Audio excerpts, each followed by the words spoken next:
Ya está con nosotros nuestra querida Silvia Rodríguez, coordinadora de comunicación del Museo Amparo. Vamos a ver qué tenemos en la agenda de este museo. Silvia, ¿cómo estás? Muy buen día. Hola Ricardo, buenos días. Con mucho gusto de compartir con ustedes el nuevo ciclo de conferencias que vamos a iniciar el próximo jueves 5 de agosto. Es un ciclo que hemos venido trabajando de la mano del doctor Federico Navarrete, que esta mañana nos acompaña.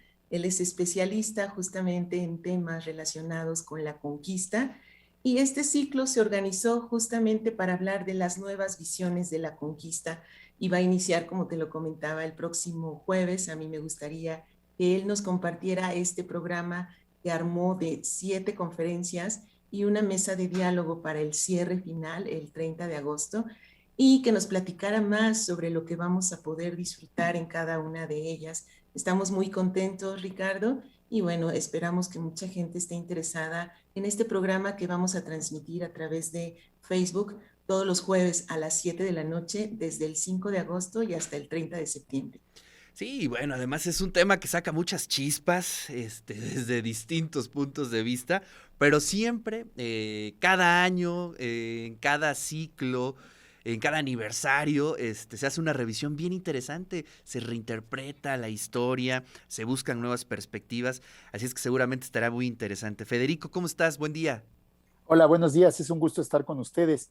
Y pues sí, justamente el propósito del ciclo se llama Las nuevas visiones de la conquista y justamente lo que busca es mostrar cómo realmente en los últimos 20 o 30 años la visión que los historiadores estamos construyendo de la conquista ha cambiado muchísimo y mucho de lo que pensábamos antes de la conquista ya no se sostiene históricamente ahora, ¿no? Por Claro. ejemplo, la idea de que la conquista fue hecha por los españoles únicamente y que es una victoria de los españoles, sobre todo los indígenas, es algo que ya ha quedado mostrado que es falso.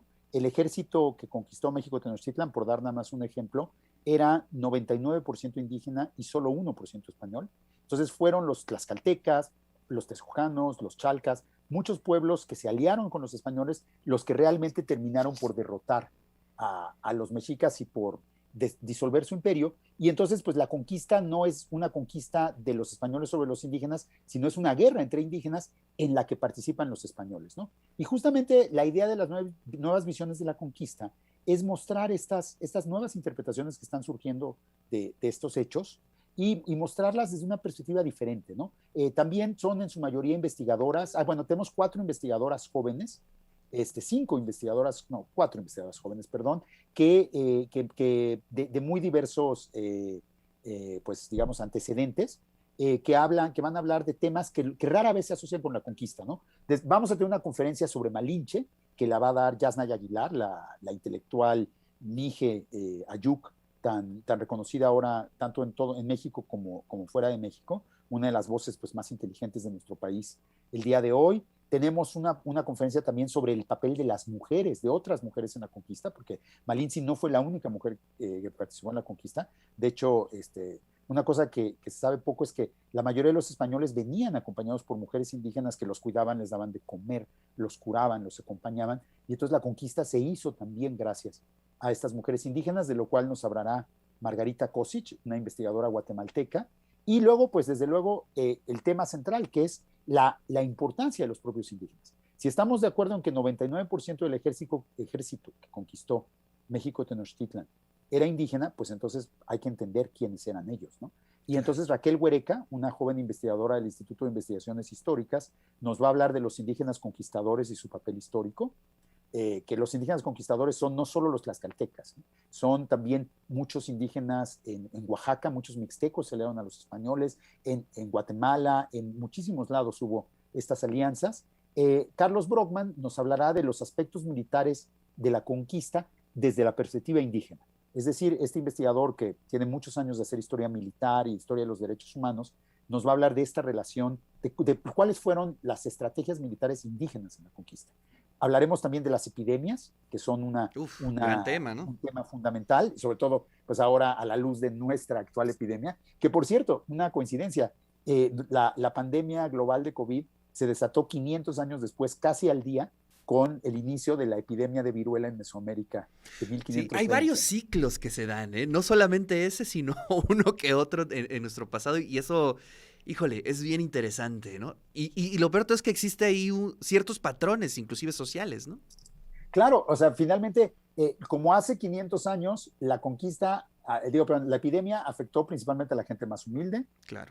la epidemia afectó principalmente a los indígenas porque tenían menos defensa. Bueno, en el siglo XVI porque no conocían la viruela. Claro. Entonces, pues ellos tenían mucho más susceptibilidad, pero en el siglo XXI, pues la pandemia ha afectado particularmente en nuestro país, desgraciadamente, a los pueblos indígenas también. Ahora más bien por razones de marginación económica y de falta de acceso a los servicios de salud, pero de todas maneras sigue siendo sigue teniendo esta dimensión colonialista, por así llamarlo, la pandemia, ¿no? Y luego tenemos otra conferencia que recientemente ha surgido en la historia una nueva interpretación del Imperio Español, que lo ve como una monarquía católica. Fue de alguna manera, el primer imperio universal que hubo en los tiempos modernos, en el siglo XVI, y justamente Gibran Bautista, un investigador de la UNAM también, nos hablará de la relación de los conquistadores y esta compleja monarquía católica que en buena medida fue fundada con la conquista de México, digamos, o sea, lo que le dio la dimensión global al imperio de Carlos V fue la conquista de México, porque luego de México se fueron a Filipinas y abrieron el camino a Asia. Y entonces a partir de la segunda mitad del siglo XVI, la Ciudad de México y la Ciudad de Puebla, que es parte de la misma ruta comercial, por cierto, Veracruz, México, Puebla, Acapulco, se convierten en centros neurálgicos de la primera economía global. Justamente ahorita que hablabas de desglobalización, pues México fue la capital probablemente, y eso lo han dicho muchos investigadores, de la primera globalización, la del siglo XVI, ¿no? Entonces es un tema muy importante también. Y yo inauguro el ciclo haciendo una presentación general con la pregunta que nos tenemos que hacer paradójicamente 500 años después de la conquista, porque no tenemos la respuesta todavía: ¿quién conquistó México? O sea, mi argumento es que, aunque en la escuela ya nos enseñamos desde chiquito que los españoles, y es así como un lugar común que los españoles conquistaron México, en realidad eso no es cierto, porque el 99% de los conquistadores no eran españoles, y entonces pues sí vale la pena plantearnos esa pregunta que parece tan obvia, pero que en realidad su respuesta no es tan sencilla ni tan obvia. No, y además todo lo que conlleva, ¿no? Pues echar para atrás muchas décadas de discursos, muchas décadas de libros, ¿no? Pero también es muy interesante. Fíjate que me llama mucho la atención, Federico, cómo entre más cerca está un fenómeno histórico, menos se puede ver con objetividad, ¿no? Y mientras más pasa el tiempo, creo que eso enfría, te da una mirada más objetiva. Interesantísimo cómo se dan esos contrastes, podríamos decirlo, ¿no? Porque los sucesos más cercanos en el tiempo, pues nos involucran, ¿no? Claro. Si no participamos nosotros, participaron nuestros padres, nuestros abuelos, son cosas inmediatas. Ahora, con la conquista sucede algo muy peculiar. O sea, la conquista en realidad sucedió hace muchísimo tiempo. 500 años, pues es una eternidad, ¿no? Tremendo. Pero para los mexicanos es como si hubiera sucedido ayer. Como tú decías, la conquista es un tema polémico. Empezamos a discutir la conquista y empezamos a decir tal es bueno, tal es malo. Finalmente Cortés, hay quien dice Cortés es el padre de México. Y no, bueno, pues pasaron muchas generaciones, pero es nuestro papá. O sea, es así de inmediata la relación, ¿no? Y Malinche, los que la ven como la traidora, la odian, los que la estamos defendiendo, la admiramos. Hay mucha pasión en la conquista, sí. No sé por qué nos identificamos mucho con la conquista, ¿no? Y además como que aprendimos a ver la historia, bueno, pues sí, a partir de ese momento en blancos y negros, ¿no? Sí, exactamente. Un poco la visión era, los españoles nos conquistaron y entonces los españoles son los vencedores y nosotros, los mexicanos, en teoría, que somos de origen indígena, en teoría, somos los vencidos, ¿no? Eso es blanco y negro. Luego, los españoles son malos, los indígenas son buenos, eso es blanco y negro. Los indígenas son buenos, los españoles son los indígenas son malos, los españoles son buenos, es blanco y negro. Y creo que justamente figuras como Malinche, que era una esclava y que terminó siendo casi una reina, o como los indígenas conquistadores, que fueron los que construyeron realmente la Nueva España, pues nos permiten ir más allá de ese maniqueísmo, ¿no? O sea, no es una cosa de un bando contra otro, no es una cosa de buenos contra malos, sino fue una muy compleja alianza, intercambio, que son lo que realmente constituyó México, ¿no? O sea, esa capacidad que ha tenido el mundo mesoamericano indígena originario de México de absorber tantas cosas, tantas personas que han venido de fuera, pues es la capacidad que sigue teniendo México de absorber inmigrantes, de absorber culturas de todo el mundo, ¿no? Y seguimos siendo de paso. por el que pasa. Sí, y además se la reactiva, historia. ¿no? Digamos,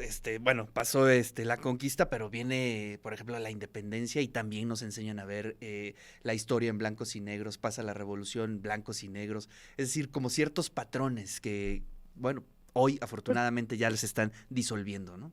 La historia oficial suele hablar de buenos y malos, ¿no? Porque finalmente lo que hace es una genealogía de los buenos y y critica a los malos, ¿no? Pero creo que justamente la historia profesional, desde luego, no busca buenos y malos, ¿no? Busca explicar el pasado. Y por otro lado, en muchas comunidades en México se bailan las danzas de conquista todavía, ¿no? Claro. La fiesta del apóstol Santiago sigue siendo una fiesta fundamental, y el apóstol Santiago es la figura religiosa de la conquista de México, ¿no? Entonces, también existen esas formas de memoria ritual, de memoria social, que siguen manteniendo muy cercana a la conquista, ¿no? Entonces tenemos un diálogo muy complejo, ¿no? Tenemos la historia oficial, tenemos lo que dice el gobierno, lo que dice la oposición, tenemos lo que decimos los académicos, y tenemos lo que la sociedad piensa de la conquista, porque a la sociedad le interesa mucho el tema. Y le creo que el interesa punto muchísimo. no es que haya una sola verdad, sino lo que va a haber es un diálogo y un intercambio para pensar como sociedad ese pasado que sí nos define, y que también, si cambiamos nuestra interpretación del pasado, también podemos cambiar nuestra interpretación de lo que somos. Claro, que ese es el punto, sustantivo, ¿no? ¿Cómo podemos cambiar lo que somos realmente? Bueno, pues este tema va desde lo académico, desde el ámbito académico, pero también en las sobremesas, en el café, en el micro, todo el mundo está hablando sobre esos temas, y eso la verdad es que es bien interesante. Te agradezco mucho, Federico, y ahí vamos a estar en estas conferencias. Silvia, a partir de la próxima semana. Exactamente, Ricardo. A partir del próximo jueves 5 de agosto a las 7 de la noche y hasta el 30 de septiembre, todos los jueves. Yo ya estoy muy emocionada por escuchar a todos los investigadores que van a participar, y por tener oportunidad de estos diálogos también. Va a estar buenísimo, y también ojalá saque muchas chispas, que eso también es importante. Silvia, muchísimas gracias. Gracias, Ricardo. Te mando un fuerte abrazo. Igualmente, muchas gracias para todos, y los esperamos próximo jueves a las 7 de la noche por Facebook Live. Las nuevas visiones de la conquista. Bueno, pues ahí está la invitación del Museo Amparo a este ciclo de conferencias, Las nuevas visiones de la conquista.